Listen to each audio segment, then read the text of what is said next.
Hey guys, there are some important things that you need to know about these retro typewriter wireless mechanical keyboard, including the pros and cons. So let's start with the good stuff and then we are going to go to the bad stuff. Although I usually prefer keyboards with an extended numerical keypad, when I saw this one, I honestly loved its unique design. The retro aesthetic instantly caught my attention, and it's exactly the kind of look I've been wanting in a keyboard. As an English teacher and someone who appreciates retro items, this keyboard truly makes me happy.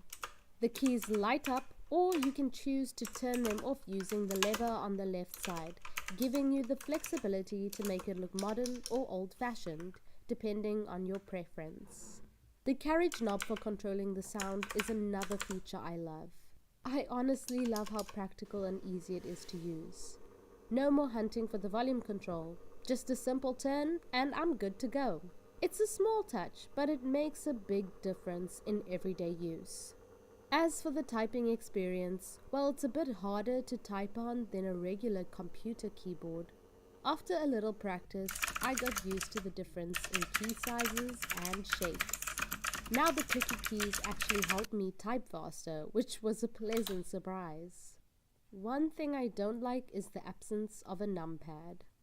I keep reaching for it out of habit like a strange digital phantom limb, but I knew it didn't have one when I purchased it.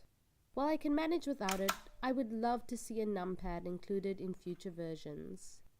Overall, this keyboard has exceeded my expectations, and I honestly love it now. It's made my typing experience better, and I have no regrets.